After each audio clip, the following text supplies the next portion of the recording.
তিলক করে আসতে বারণ করছে। গরমের ছুটির আগেও বলা হয়েছিল যে তিলক করে আসা যাবে না।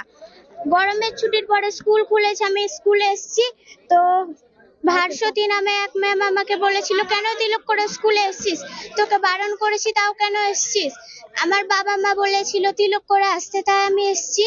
ম্যামকে বললাম যে কোন কারণে তিলক করে স্কুলে আসবো না আর তিলক করে স্কুলে আসা যাবে না।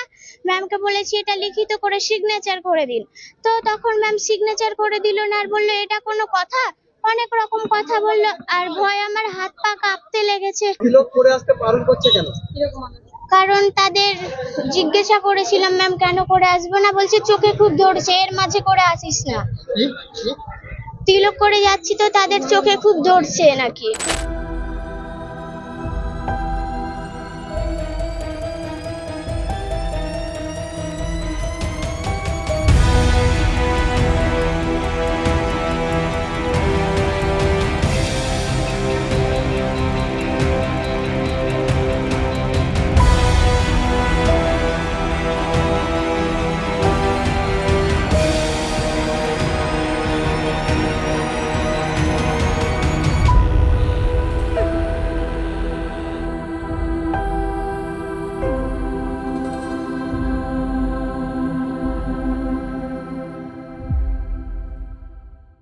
গরমের ছুটির আগে অনু নামে একটা মেয়ে পড়াশোনা করে এখানে, তো তাকে বলেছে যে তিলকমালা পরে যেন না আসে, তো বলেছে না আসে।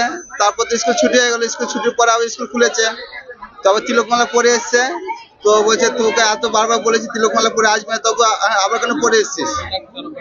তো তুই শোনেনি, তো আমাকে ফোন করেছিল, করে বললাম ঠিক আছে গার্জেন যাক যে কথা বলো হেড ম্যাডামের সঙ্গে, যখন কথা বলে তখন বলছে হ্যাঁ তিলক পরে আসবে কিন্তু দেখা যেন না যায়, এরকম কথা বলেছে। এখন উনি অস্বীকার করছেন যে না আমি এরকম ধরনের কথা বলি না, আমি বলছি তিলক পরে আসবে সেটাই বলেছি।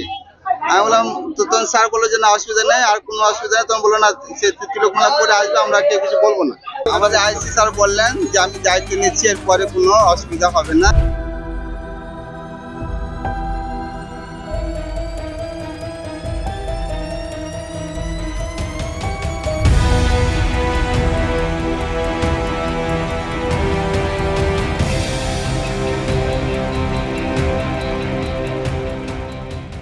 আমি এত কথা জানিও না, এই নিয়ে এত ব্যাপার জানিও না। আমাকে হঠাৎ আসলে আমাকে ফোন করতে ম্যাডাম কিছু গন্ডগোল হয়েছে নাকি আপনার স্কুলে, আমি বললাম আমার স্কুলে কিছু গন্ডগোল হয়নি, তাহলে তো আমি জানতে পারতাম।